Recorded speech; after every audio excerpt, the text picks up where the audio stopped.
ಈಗ ಮೋದಿ ಅವರು ವಿದೇಶದಲ್ಲಿ ಕೂಡ ವಾಗ್ದಾಳಿ ಮಾಡ್ತಾರೆ. ನೋಡಿ, 75 ವರ್ಷ ಕಳೆದ್ಬಿಟ್ಟಿದ್ದೀವಿ ಇಂಡಿಪೆಂಡೆನ್ಸ್ ಆಗಿ. 1950ರಲ್ಲಿ ಸಂವಿಧಾನವನ್ನು ಅಳವಡಿಸಿಕೊಂಡಿರ್ತಕ್ಕಂಥದ್ದು. ಅಲ್ಲಿಂದ ಇಲ್ಲಿವರೆಗೆ ನಾವು ಒಂದು ರೀತಿಯಲ್ಲಿ ಟೈಮ್ ಟೆಸ್ಟೆಡ್ ಅಲ್ವಾ ನಮ್ಮ ಸಂವಿಧಾನ. ಪ್ರಪಂಚದಲ್ಲಿ ಬೇರೆ ಬೇರೆ ಕಡೆಯವರೆಲ್ಲ ಅಪ್ರಿಷಿಯೇಟ್ ಮಾಡ್ತಾರೆ. ಬೇರೆ ಬೇರೆ ದೇಶದವರು Indian constitution is one of the best constitution in the world ಅಂತ ಮಾತಾಡ್ತಾರೆ. ಅದ್ರ ಬಗ್ಗೆ ಅನೇಕ ಅಧ್ಯಯನಗಳಾಗಿದೆ. ಬೇಕಾದಷ್ಟು ಜನ ಬಂದು ಇಂಡಿಯನ್ ಕಾನ್ಸ್ಟಿಟ್ಯೂಷನನ್ನೇ ಅಧ್ಯಯನ ಮಾಡ್ಕೊಂಡು ಹೋಗಿದ್ದಾರೆ. ಇಲ್ಲಿಂದ ಹಾರ್ವರ್ಡಿಂದ ಬಂದಿದ್ದಾರೆ, ಬೇರೆ ಬೇರೆ UK ಬಂದಿದ್ದಾರೆ. ಬೇರೆ ಬೇರೆ ದೇಶದವರು Indian constitution is a time tested one, ಹೇಗೆ ಸಕ್ಸಸ್ ಆಯಿತು ಅಂತೇಳಿ ಅಧ್ಯಯನ ಮಾಡ್ಕೊಂಡು ಹೋಗಿದ್ದಾರೆ. ಇವತ್ತು ಕೂಡ ಆ ಇಂಡಿಯನ್ ಕಾನ್ಸ್ಟಿಟ್ಯೂಷನ್ ಇರೋದ್ರಿಂದನೇ ನಾವೆಲ್ಲ ಒಟ್ಟಿಗೆ ಇದ್ದೀವಿ.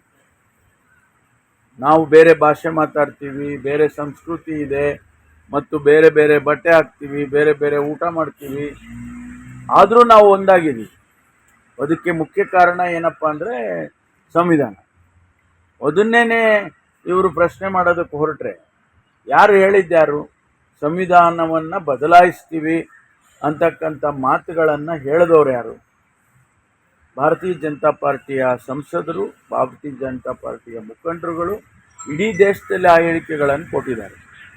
ಇವತ್ತು ಅದ್ರ ಬಗ್ಗೆ ಪ್ರಶ್ನೆ ತೆಗಿತಾರೆ. ಕಾಂಗ್ರೆಸ್ನವರು ಇಂಡಿಯನ್ ಕಾನ್ಸ್ಟಿಟ್ಯೂಷನನ್ನು ಇದು ಮಾಡಿದ್ದಾರೆ ಅಂತೇಳಿ ನೆಹರೂರವರ ಮೇಲೆ ಆಪಾದನೆ ಮಾಡೋದಾದರೆ, ನೆಹರು ಮಾಡಿದ 10% ಕೆಲಸ ನರೇಂದ್ರ ಮೋದಿ ಅವರು ಮಾಡೋದಕ್ಕೆ ಆಗಿಲ್ಲ ಇನ್ನೂ ಕೂಡ. ಈ ದೇಶದಲ್ಲಿ ಅನೇಕ ಪಬ್ಲಿಕ್ ಅಂಡರ್ಟೇಕಿಂಗ್ಸು, ಅವುಗಳನ್ನೆಲ್ಲ ಕಟ್ಟಿದವರು ಯಾರು? ನೆಹರೂರವರ ದೂರದೃಷ್ಟಿ. ಪಂಚವಾರ್ಷಿಕ ಯೋಜನೆಯಲ್ಲಿ ಅವರು ಇಲ್ಲಿಯವರೆಗೂ ಅದನ್ನು ತೊಗೊಂಡು ಬಂದರು. ಇವರು ಅದನ್ನು ಬದಲಾಯಿಸಿ ಪ್ಲ್ಯಾನಿಂಗ್ ಕಮಿಷನ್ ಇದ್ದದ್ದನ್ನು ತಗೊಂಡೋಗಿ ನೀತಿ ಇದು ಮಾಡೋದಕ್ಕೆ ಹೊರಟ್ಬಿಟ್ರು. ಇದೆಲ್ಲ ಅವರು ಈ ದೇಶದ ಬೆಳವಣಿಗೆಗೆ ಅವ್ರದ್ದೇನು ಕೂಡ ಕಾಂಟ್ರಿಬ್ಯೂಷನ್ನು ಇಲ್ಲ ಅನ್ನೋದನ್ನು ಹೇಳೋದಕ್ಕೆ ಬಯಸ್ತೀನಿ. ತಾಜಾ ಸುದ್ದಿಗಳಿಗಾಗಿ ಶೇರ್ ಮಾಡಿ, ಸಬ್ಸ್ಕ್ರೈಬ್ ಮಾಡಿ, ಫಾಲೋ ಮಾಡಿ. AIN ನ್ಯೂಸ್ ಕನ್ನಡ, ವರದಿ ನಮ್ಮದು, ನಿರ್ಧಾರ ನಿಮ್ಮದು.